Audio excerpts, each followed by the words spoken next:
Hello बच्चों, आप सभी का स्वागत है मेरे YouTube चैनल सरल हिंदी पाठशाला में। बच्चों, हमने पिछली वीडियो में वचन के विषय में पढ़ा था। आज हम सभी कारक के विषय में जानेंगे। कारक क्या होते हैं, आइए सरल परिभाषा के माध्यम से जान लेते हैं। कारक वह होते हैं जो वाक्य में क्रिया और संज्ञा सर्वनाम के बीच संबंध बताते हैं। ठीक है, क्रिया मतलब जो काम हो रहा होता है वाक्य में, संज्ञा या सर्वनाम जो उस काम को कर रहा होता है, उसके बीच में संबंध बताते हैं। अर्थात कारक से यह पता चलता है कि वाक्य में कौन सा शब्द किस भूमिका में है, अर्थात कर्ता की भूमिका में है, कर्म की, या साधन आदि उसमें क्या प्रयोग में हो रहा है। चलिए देख लेते हैं, उदाहरण से आपको एकदम क्लियर हो जाएगा। जैसे एक वाक्य है बच्चों, राम ने फल खाया। यहाँ पर बच्चों राम कर्ता कारक है, क्योंकि राम ने जो ये आप देख रहे हैं ये कारक चिन्ह है। ठीक है, ऐसे ही एक और उदाहरण है, राम ने फल खाया।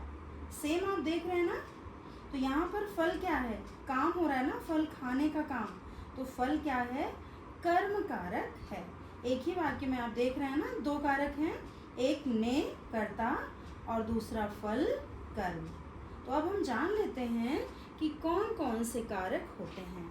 बच्चों, कारक मुख्यतः 8 प्रकार के हैं। चलिए इसको देख लेते हैं। इसको जरा हम पहले समझ लेते हैं, इसको याद कैसे करना है। इसको याद करने का एक तरीका है बच्चों, इसको एक लय में लयबद्ध तरीके से गीत के माध्यम से आप लर्न करेंगे तो हमेशा याद रहेगा। जैसे कर्ता ने कर्म को करण से के द्वारा संप्रदान के लिए अपादान से अलग संबंध का की के रारी रे अधिकरण में पर संबोधन हे अरे। आपने देखा ना, एक लय है। इसी तरह लय से आप 4 से 5 बार जब बोलेंगे तो आपको ये धीरे धीरे याद हो जाएगा।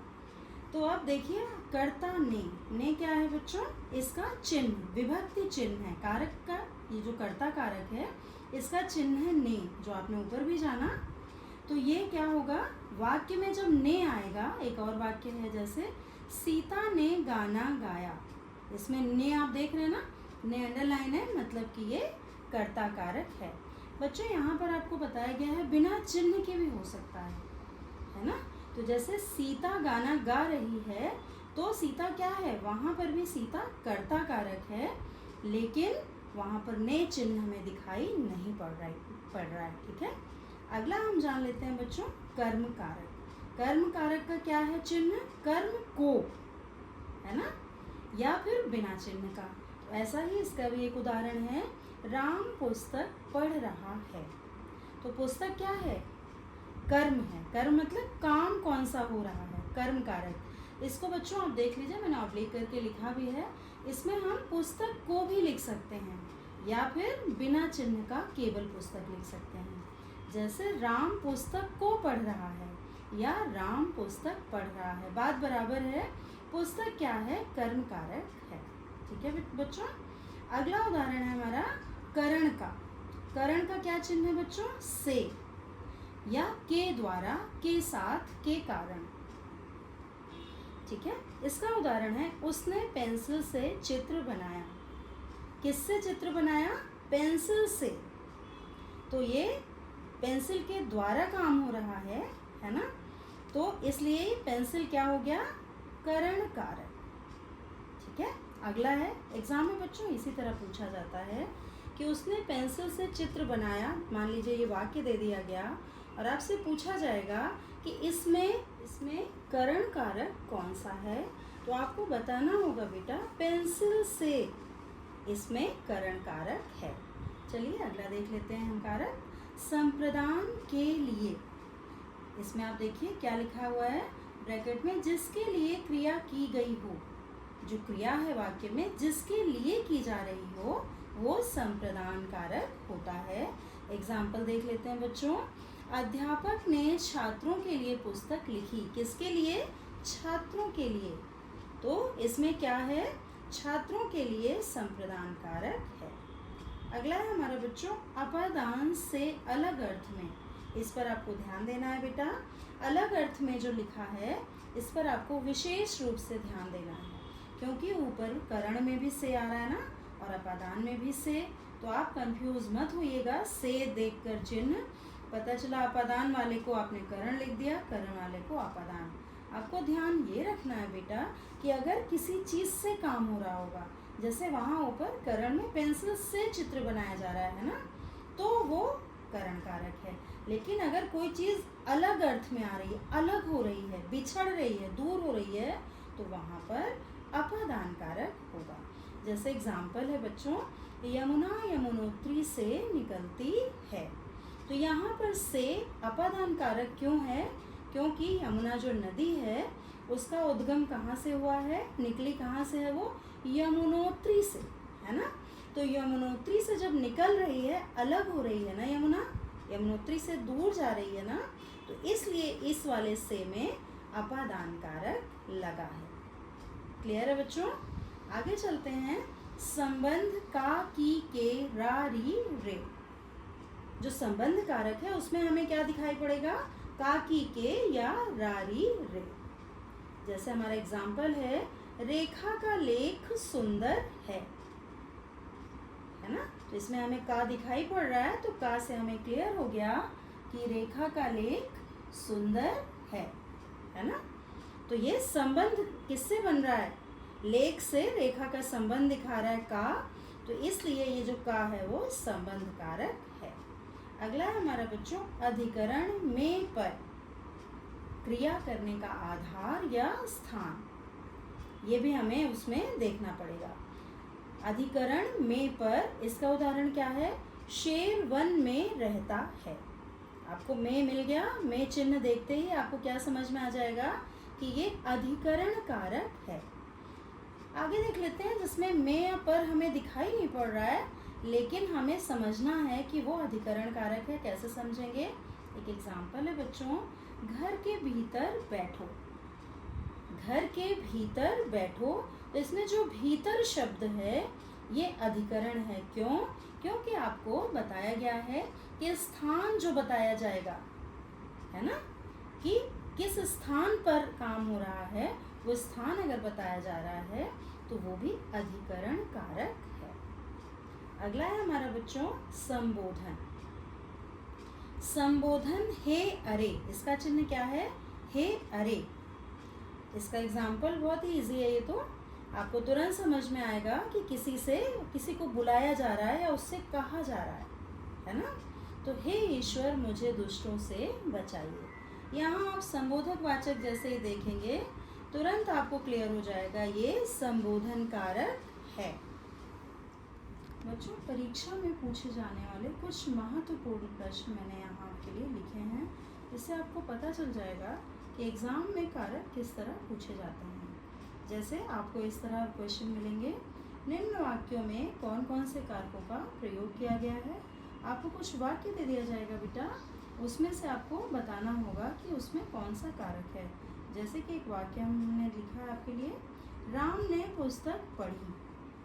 आपको इसमें बताना है कौन सा कारक है। तो आपको कैसे पता चलेगा कौन सा कारक है? आप तुरंत मन में जो टेबल आपको लर्न कराई गई है, कर्ता ने कर्म को करण से के द्वारा, ये टेबल आप मन में पढ़ेंगे तो ने आते ही आपको पता चल जाएगा कर्ता ने, मतलब ये कर्ता कारक है। इसी प्रकार मोहन का घर है, इसमें का अंडरलाइन है। आप दोबारा से टेबल फिर से पढ़ेंगे। आप जब टेबल पढ़ेंगे तो वहाँ पर आपको संबंध में आएगा, संबंध का, की, के, रा, री, रे, मतलब यहाँ का आ रहा है, का चिन्ह, तो ये संबंध कारक इसका उत्तर होगा। ऐसे ही अगला प्रश्न है, बच्चा कक्षा में बैठा है। अब में किसका चिन्ह है, कैसे पता चलेगा हमें? तुरंत वो टेबल हमें दिमाग में दोबारा से बोलनी है। अधिकरण में पर, में जो है कहाँ पे आ रहा है? अधिकरण, तो ये कौन सा कारक हो गया बेटा? अधिकरण कारक। ऐसे ही अगला हमारा प्रश्न है, मोहन ने श्याम को बुलाया। अब इसमें अंडरलाइन आपको देखना है, ने भी आपका कर्ता कारक है, लेकिन यहाँ अंडरलाइन क्या है? को, तो आपको को देखना है। फिर से आप मन में पढ़ेंगे कि कर्ता ने कर्म को तो कर्म कहाँ पर आ रहा है? कर्म का क्या है चिन्ह? को। तो इसका आंसर हो गया कर्म कारक। ऐसे ही राम घर से बाहर गया।